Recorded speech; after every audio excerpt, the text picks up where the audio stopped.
કેમ છો મિત્રો? આજે આપણે એ વ્યક્તિની વાત કરવાના છીએ જે એટલો અમીર છે કે ઈ ઈચ્છે ને તો આખા અમેરિકાને બાય કરી શકે. Oh, hi. Wait a minute. Who are you? चल झूठा અને એ વ્યક્તિનું નામ શું છે ખબર છે તમને? ગૌરવ ચાવલા. અને તમે લોકોને પૂછ્યું કે એનું કામ શું છે? એનું કામ ઈ આ ભાઈ પાસેથી આપણને સર્વસ્ત્ર જ્ઞાન મળી રહ્યું છે. જેવું કે ફાઇનાન્શિયલ જ્ઞાન, મોટિવેશનલ જ્ઞાન, વૈદેશિક જ્ઞાન.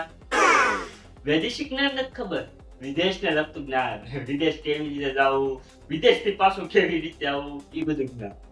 क्या बात है सर, क्या बात है सर, क्या बात, ये बात है. अरे सर क्या बात. વગર માથા કોટે, વગર પંચાયતે આપણે વિડીયોને ચાલુ કરીએ. अबे जल्दी बोल, कल सुबह पनवेल निकल.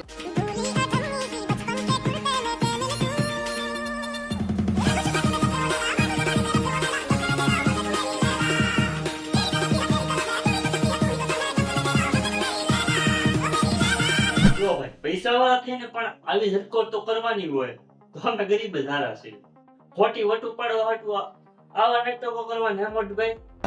ले ले ले ले ले ले ले ले ले ले ले कितना कितना बोला बच्चा ये એને કરતા અમે ગરીબ જ હારા.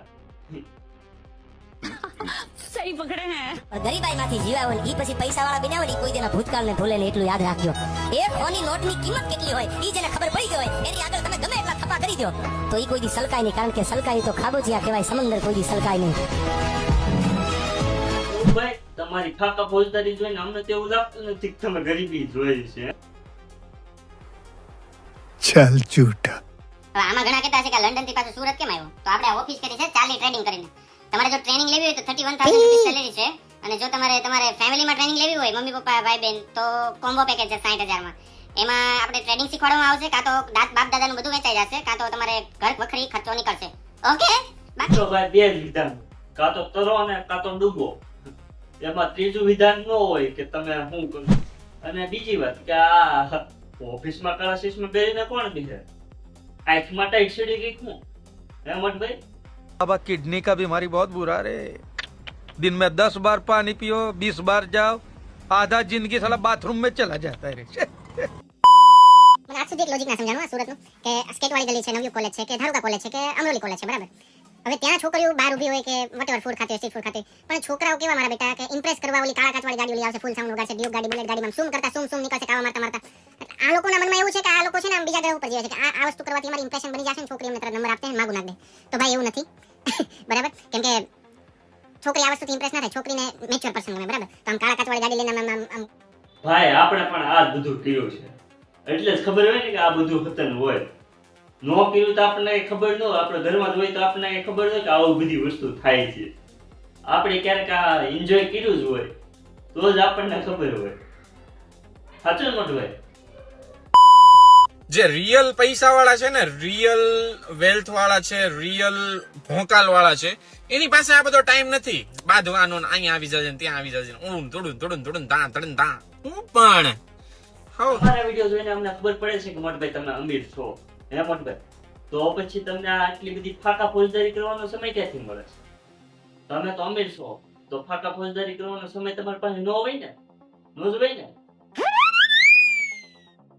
कौन है ये लोग, कहाँ से आते हैं ये? હા હું પપ્પા મારી જોડે જ્યારે હું ઇન્ડિયા હતો ત્યારે જેટલો ટાઈમ સ્પેન્ડ નહોતા કરતા ને એટલા અમે અહીંયા ટાઈમ સ્પેન્ડ કરીએ છીએ. 4-5 કલાકને છોડીને we together all day all night, right. So in India જોડે રહીને પણ અમે નહોતા મળતા, કેમ કે સવારે હું લેટ ઉઠું તો પપ્પા ચાલ્યા ગયા હોય, સાંજે આપણે લેટ આવીએ તો એ સૂઈ ગયા હોય. તો તમે એમ કેમ કહો છો કે ત્યાં તો મમ્મી પપ્પા જોડે રહેવા મળે? તમે દિલને પૂછો, તમે ત્યાં મમ્મી પપ્પા જોડે રહેતા ખરા? એ વાત સાચી હો મોટભાઈ, ફેમિલીને ટાઈમ તો આપવો જ પડે ને. ફેમિલીને ટાઈમ આપવા હાટું કામ જ નથી થતો, ઘરે જ બેઠો રહું છું. ફેમિલીને ટાઈમ આપવો પડે ને.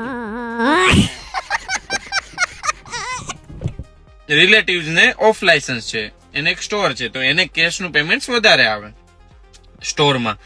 તો ભાઈ મારે ટેક્સ ના ભરવો પડે એટલે હું એને ટ્રાન્સફર આપી દઉં, એ મને ઇનવોઇસ આપી દે અને હું આ પૈસાને હગે વગે કરી નાખું, તો મારે થોડો ઘણો ટેક્સ ના ભરવો પડે. તો ભાઈ તો કોકને થોડું દાન પુણ્ય કરીએ, કે ભાઈ કોકને ગરીબને આપીએ, કે ભાઈ રિલેટિવ્સમાં કોકને ક્ષમતા ન હોય તો એને આપીએ. હું એવું વિચારું કે ભાઈ ગવર્મેન્ટને શું કામ આપવા 200 વર્ષ આપણી રાજ કરી. પણ આપણે હંમેશા નેગેટિવ જ વિચાર. આ ભાઈ એમ કહે છે કે ત્યાં ટેક્સ ભરીને અંગ્રેજોના પૈસા આપવા એમ કરતા ગરીબોને દાન કરવામાં શું વાંધો? તો ભાઈ ત્યાં મૂકવો રહેશો, ત્યાં રહેવા કરતા અહીંયા જ પીડો રહે ને. ત્યાં રહી તો તું થોડો ઘણો તો ટેક્સ આપે ને, આમ તું કટકી કરીને થોડું બચાવી લે. હાલ. બીજો તો તારે ટેક્સ આપવો જ પડશે ને, હે મડભાઈ? ये सब दोगलापन है मैं तेरा दोगलापन उतारता हूँ ચાલો વિડીયોને અહીંયા જ પૂરો કરીએ. વિડીયો ગમ્યો હોય તો વિડીયોને લાઈક, વિડીયો નીચે ઓલું કોમેન્ટ બોક્સ આવે ને એમાં કોમેન્ટ કરો. ચેનલને સબસ્ક્રાઇબ કરવાનું તો ભૂલતા જ નહીં. ઓડી હા ઓછા સબસ્ક્રાઇબર છે. Thanks for watching.